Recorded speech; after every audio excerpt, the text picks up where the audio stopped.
Hey guys, welcome to another video here on the AviationPro channel. In this video we're going to talk about how to learn a study level aircraft quickly. Now let's face it, we don't like reading manuals. If you have a wardrobe of IKEA that you have to assemble, you'd rather skip the manual and just assemble it yourself, but you will notice that it's quite difficult. And the same goes with study level aircraft. You know, if you face the aircraft and see the cockpit, you will see a lot of different switches, knobs and systems that are, maybe totally foreign to you. So you kind of have to read manuals to really get to know the aircraft. In this video though, I'm just gonna give you some tips that will help you to learn the aircraft more quickly besides reading the manual. Of course, in the real world you probably have to read manuals, but since this is a flight sim, you have a lot of freedom to actually explore the aircraft in different ways. So whether you're totally new to flight simulation or whether you're already familiar with one study level aircraft, hopefully this video will help you out in learning that aircraft that you want to fly next quicker. So let's first define what a study level aircraft actually is, what I mean by a study level aircraft in this video. So basically a study level aircraft is usually a pay-aware add-on of about starting at the range of 20 to 30 all the way to 150, depending on the aircraft type. Basically an aircraft that is simulated close to the reality of the actual airplane in the real world. So in general, the systems of the airplane should be accurately simulated, and also the flight management system should be accurately simulated if we're talking about an airliner. So classic examples of study level aircraft, of course, in the world of prepared, for example, include PMDG aircraft, the FSLabs Airbus, also the Aerosoft Airbus. It may not be very detailed as the FSLabs, but the system simulation and the flight management simulation is actually quite accurate to the real aircraft. Other examples include, for example, the Majestic Dash 8 or the Level D Boeing 767. So you kind of have an idea what kind of aircraft I'm talking about. Basically any aircraft that does not use the default GPS that you see in the default flight simulator airplanes, but only aircraft that come with pages and pages of manuals. You can generally consider them a study level aircraft. So let's explore some of the tips I'd like to give you in order to learn that aircraft that you want to fly next quicker. Now my first tip might seem a little bit controversial, and that is to just fly the airplane. Basically what I always do when I encounter a new airplane and want to kind of experience what it's like to fly that airplane, I just load the airplane in the sim, set the takeoff state. Usually, an advanced aircraft comes with an abilities to just set a takeoff state so you can just fly away with it. And I just fly away with it. That's basically what I'm doing. I'm not going to look at any of the systems, not going to take a look at any of the configuration. I'm just going to fly it. So just take off, make some weird turns with the aircraft. It's a simulator, you can do that. And in this way you can really feel what the aircraft is doing. And I think that's essential if you want to learn more about the aircraft. Each and every aircraft reacts differently. The Airbus responds differently to inputs than, for example, the PMDG 777 or the PMDG 737. So just flying it around and experiencing the aircraft is very, very useful. So you could just make some weird turns at different altitudes, at different configurations, different speeds, different types of weather. I would advise to start with clear weather first and then try to experience what the aircraft feels like in the thunderstorm, for example. And with that you can also explore the autopilot for a bit. You don't have to have a flight plan in the autopilot to use the autopilot. You can just use the basic functions that you would use if you would get vectored by air traffic control. And explore what happens when you pull this switch or push that switch, and kind of see how you can set different altitudes and climb to different altitudes, and also how to fly headings. And can you simulate a barrel roll? Yeah, sure. Go ahead. If you do that in the Airbus, you will soon learn that it's actually not in principle possible in the Airbus to perform a maneuver like that. But in any other aircraft, it's kind of fun to just kind of see how the airplane reacts, and especially how you can recover from it. In that way you can feel what the aircraft is doing. The second tip I'd like to give you is to watch real world cockpit videos. And I'm not talking about the nice cockpit videos where you see lots of effects and time lapses or just a landing or a takeoff. No, I mean full on cockpit videos of more than an hour. They are very, very useful. My favorite go-to YouTube channels and websites for these cockpit videos are Just Planes, first of all.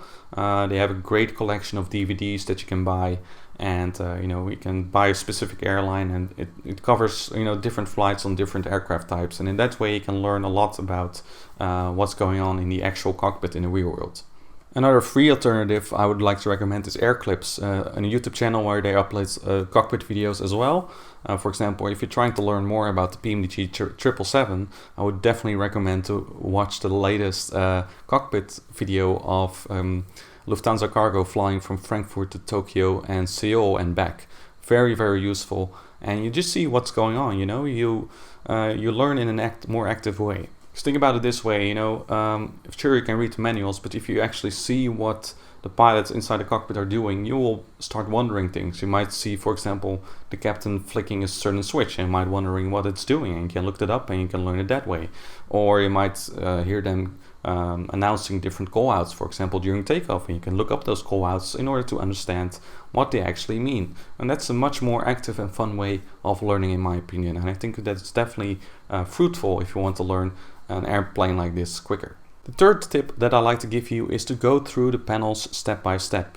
You know, at first when you look into the cockpit, you might be a bit overwhelmed by all the knobs and switches that you see, but actually the aircraft is very structured.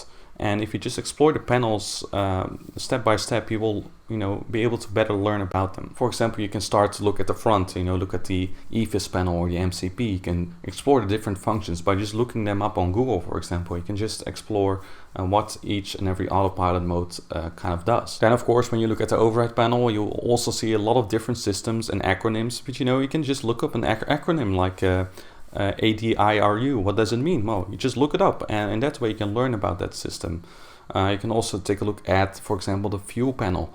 You will see that if you press certain switches, the off light still is illuminated. And then once you look that up, you know, you learn that, okay, the center tanks have to be off below this fuel level.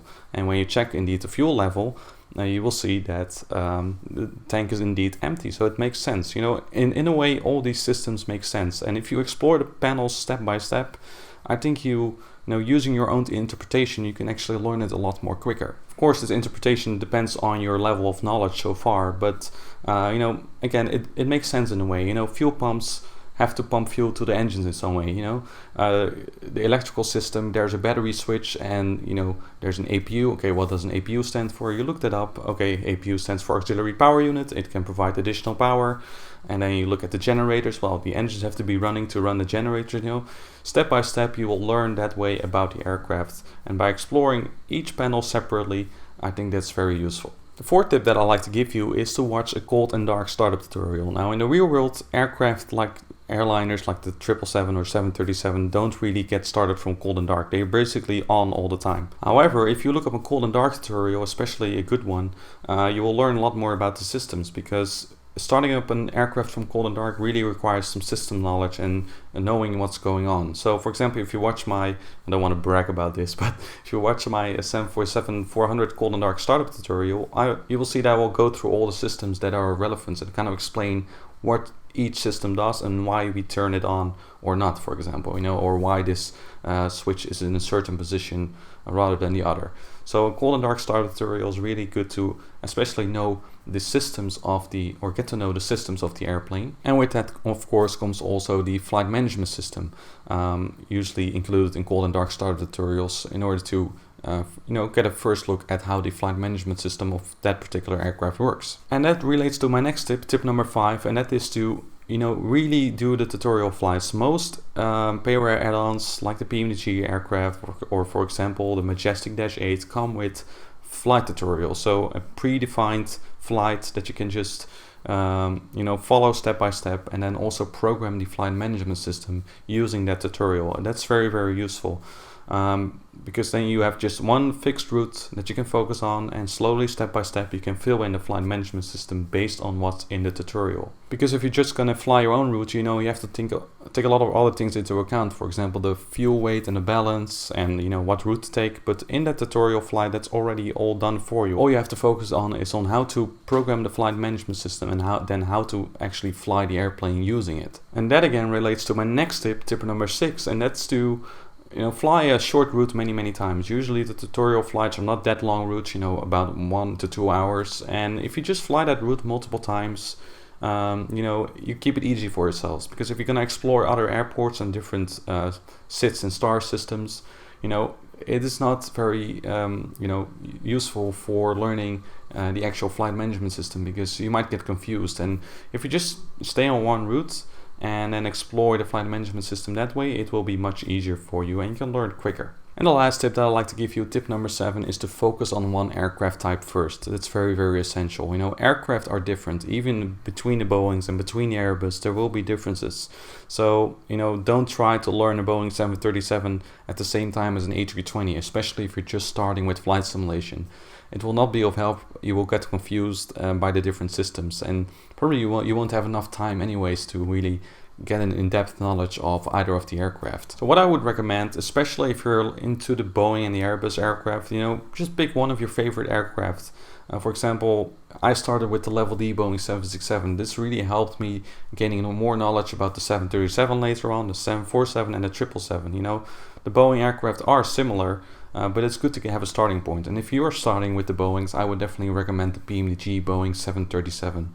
You know, that's really the baseline of the Boeings that has not changed over the years and will give you a very good understanding of the way Boeing operates. And it will make the transition to the 747 or the 777, for example, a lot easier. And same for the Airbus, for example. I would recommend starting with the A320 series first of all, and then you can later on explore the A330, A350 or A380 whenever those come out. You can explore those other aircraft, but it's important to keep a baseline, so focus on one aircraft, especially if you want to explore other aircraft of the same manufacturer later on. Just focus on one type and then work your way up from there. So I hope these few quick tips have helped you out, allow you to, you know, more quickly learn the aircraft that you want to learn more about. And you know, it's fun, you know, if you're transitioning from the default FS airplanes with default GPS, you will explore a totally different world, and it's great to learn about these aircraft. And especially if you're considering to fly on VATSIM, for example, with real world ATC, having a knowledge about study level aircraft really helps flying on that network. So definitely give it a go. So before I go, just one more bonus tip from me that I would like to give you. Besides watching real world cockpit videos, you can also watch flight simmers fly flights. For example, my latest VATSIM flight, I was trying to fly the Airbus for the first time on the VATSIM network, and hopefully that video can teach you something as well. So thanks for watching this video here on the AviationPro channel. I hope these tips have helped you out and that you enjoyed it. If you'd like to see more content on this channel, make sure you subscribe, and if you appreciate this content, head over to patreon.com/aviationpro, because your support would be very much appreciated. For now, I hope you have a good time exploring your study level aircraft, and I hope to see you next time.